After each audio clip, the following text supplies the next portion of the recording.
When you're in alignment with what's in your vortex, you're living what you could call future manifestations, but they don't feel like future manifestations because in your vibrational harmony with them, you feel as if you will feel once they have manifested.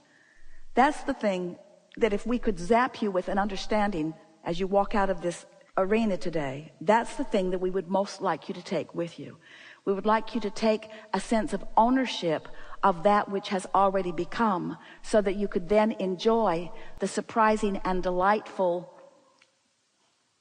ways that what has already become begins playing out in your experience. We would like you to feel your abundance so that you recognize it as it flows to you. We would like you to feel your intelligence so that you could recognize it as the clarity comes. We'd like you to know your perfection so that you're not shocked when good things happen to you. We would like you to feel often the love of Source that radiates through you, so that it doesn't feel like you have to work to appreciate the beauty of those around you or the beauty of your planet. You are vibrational beings.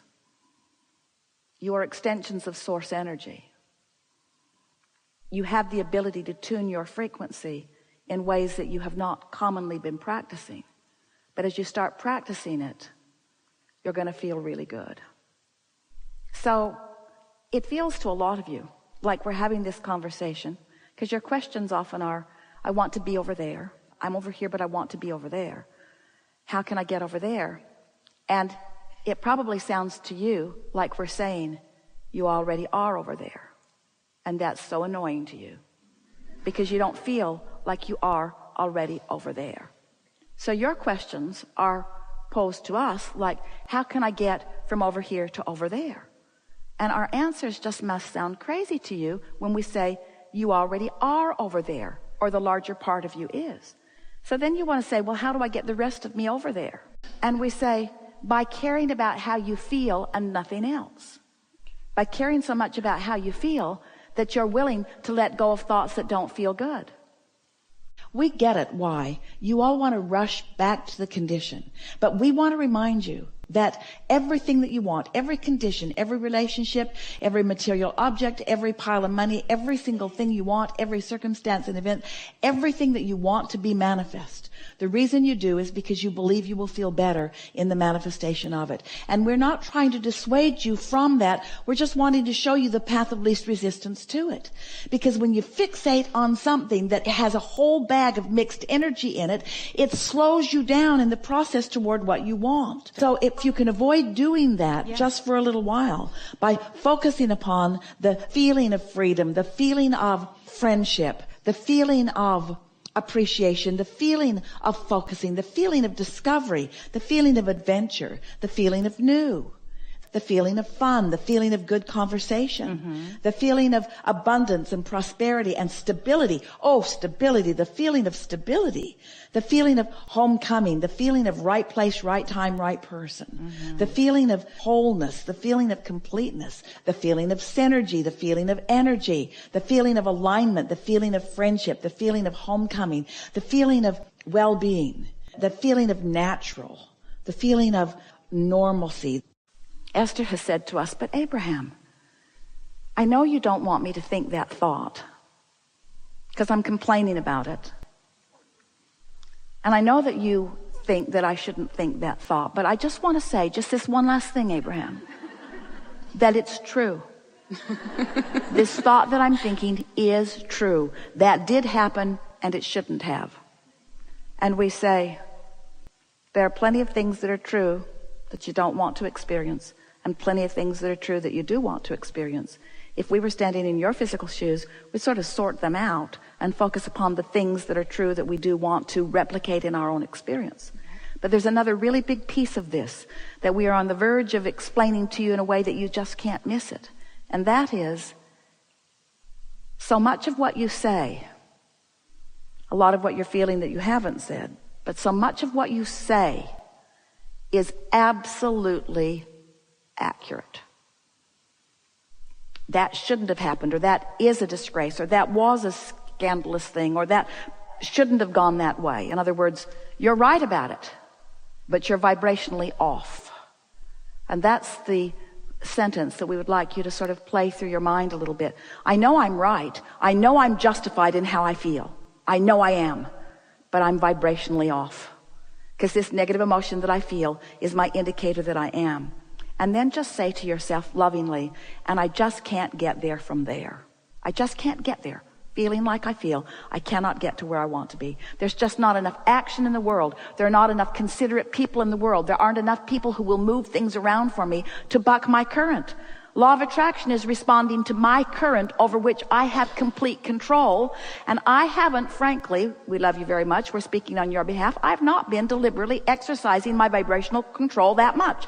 I've been mostly just looking at what is and offering a vibration about it, and then complaining about it, and then joining together with others to talk about it, and then wondering why I can't get over there to that better feeling place. And the only reason I can't get over there to that better feeling place is because I've got a vibration going on about the place that I'm standing, and so I'm not really stuck, because things are always in motion, things are always changing, but it's just changing to more of the same.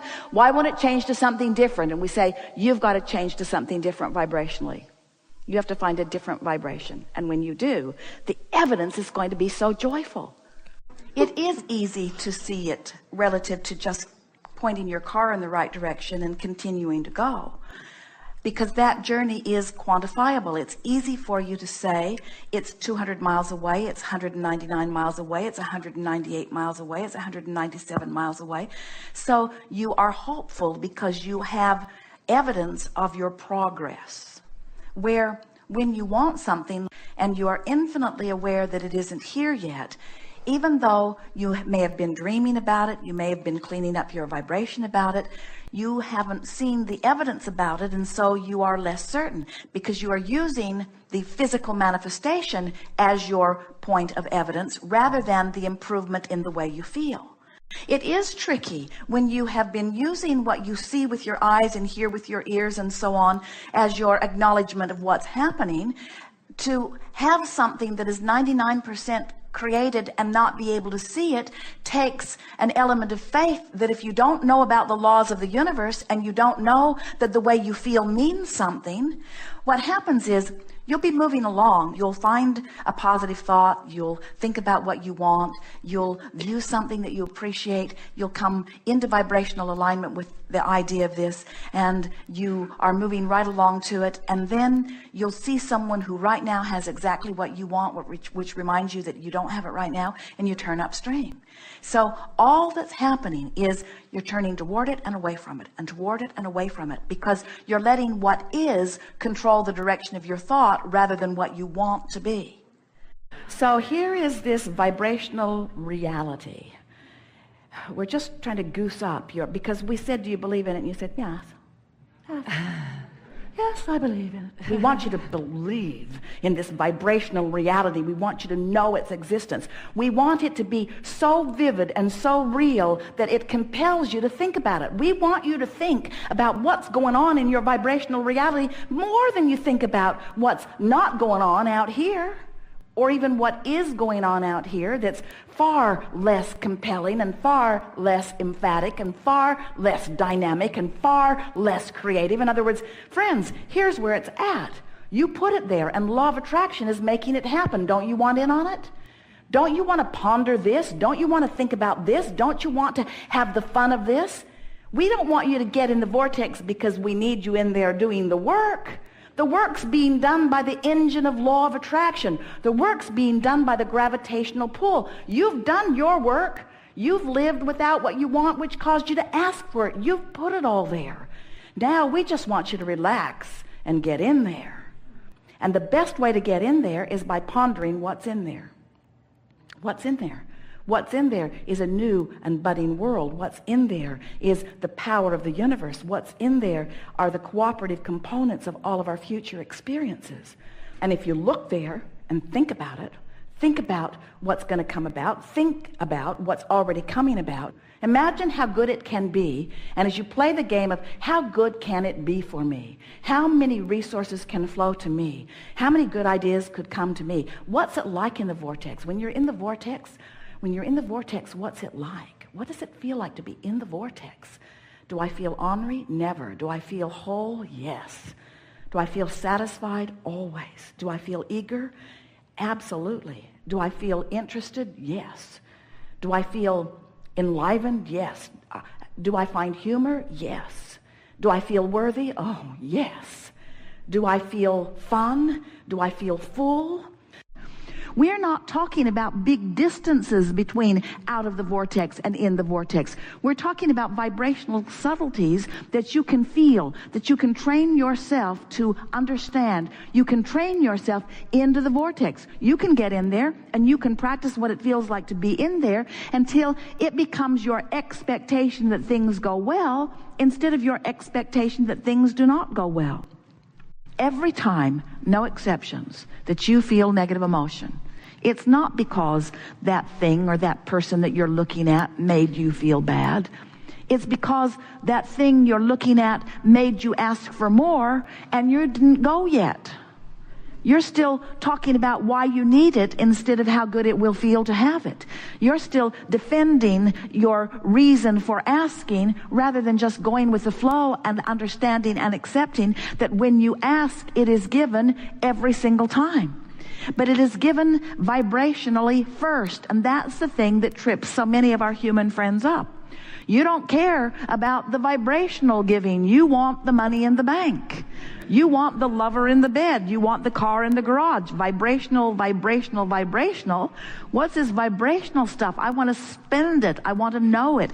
I want to see it, smell it, hear it, taste it, touch it, feel it. I want the tactile, physical experience of it. And we say, if you will satisfy yourself just for a little while with the emotional version of going with the flow, if you will be satisfied for a while to feel the exhilaration of the good idea, it is our promise to you that your good idea will manifest in your life experience, in your what you call reality, in the same way that it has already taken shape and form in this vibrational reality. This vibrational reality is a reality. It is the vibrational precursor to everything that you know that is physically manifested. But as humans, you've become such organizers of the physical stuff and such observers of the physical stuff that you have lost your sense of who you really are. So you want to see something rather than feel something. We want you to get back to that primal, pre-birth, source energy, memory, that sometimes it feels good just to feel good by affecting the direction of your thought and finding the feeling.